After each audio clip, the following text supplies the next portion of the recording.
Hello SGD, and here I'm going to give my opinion on what I think is the best Incan wall by far.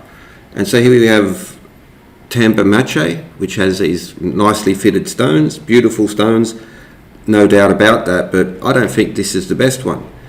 What is cool though about this and all other Incan architecture is the way it incorporates natural bedrock. They didn't just flatten the surface down and then build on top. They always included natural stone and built into the landscape, and that's what I think this is one of the nicest aspects of Incan architecture. Here's another example. This is Picchu, again bedrock placed in there, and then they build the wall and attach to it. So could have built around it, over it, removed that stone, quarried that stone out and used that as part of a wall, but just part of their mentality, their culture was to always include natural bedrock in there. Again, another example, it's even got like a bit of, it looks like a pointing finger, but yeah, use the bedrock, build into it, and it's really, okay, even notice how these walls are supported. Dry stone walls, really, when it comes down to this Peru stuff, different levels.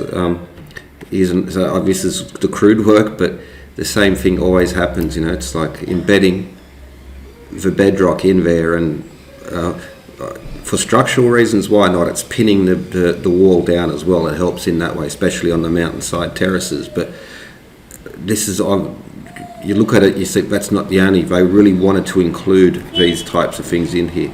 So again, another example, just include the bedrock in there, build the walls, attach them to it.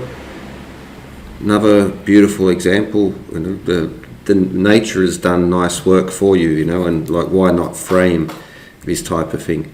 But now we come to what I think is, my opinion, the best one. And you can already see, so we have a big, nice big chunk of natural bedrock here, dry stone wall. In the side, I might have got a bit of clay mortar in there, but in terms of aesthetics, there's that same piece of bedrock and the steps going up.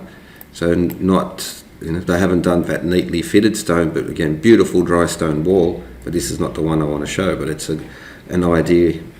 So again, I think that's, especially with the backdrop of the bedrock, and another sort of example. But here, okay, now again, big chunk of bedrock, build into it, and unlike the really nicely fitted walls, which are obviously man-made, these man-made walls look as if nature has created them. It's an aesthetic choice, but I love it. But now here's what I reckon is the best section of wall in all of the Inca that I've seen, and it's this one here.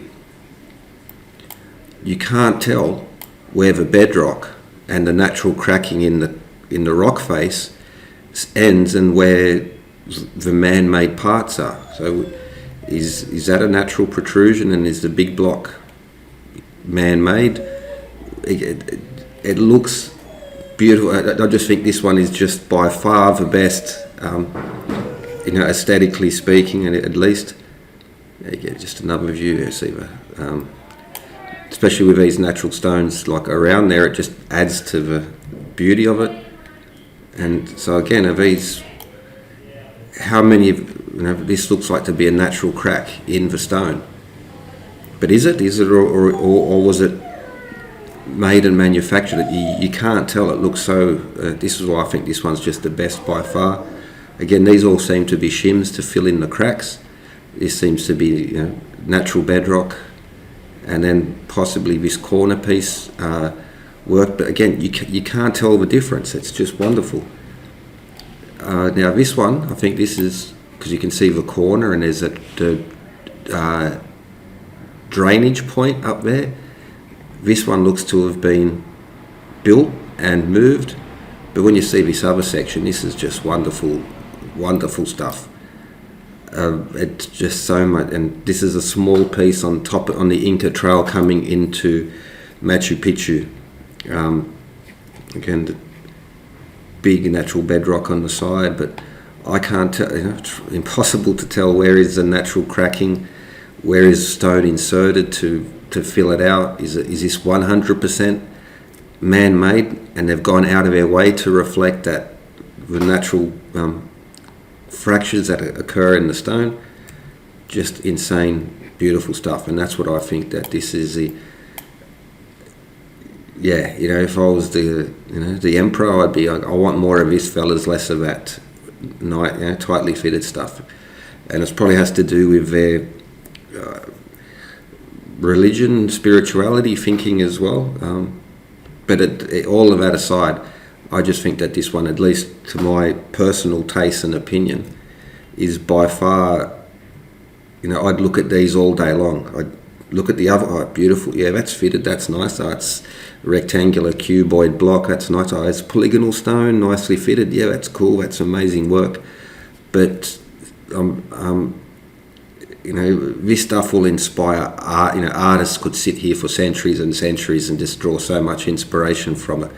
Then being on this high mountain pass just makes it, you come around the corner and you just see this, and it's just wonderful. I think just so much more pleasing to my eye and my taste, at least. But incorporating the bedrock, which is even in Machu Picchu, Ollantaytambo, as other places, they will do that too.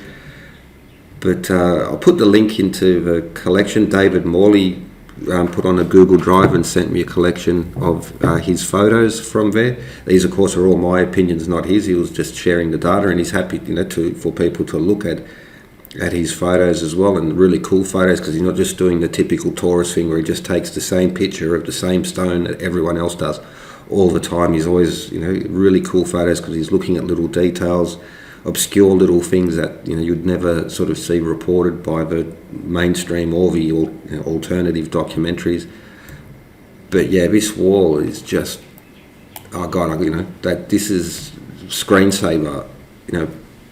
Make me a big print, put it on the wall. Inspirational. Is it man-made? Is it natural? Is it halfway in between? Where does it end? It just fits so wonderfully with the natural bedrock, natural fissures that happen in the stone of this sort of area as well.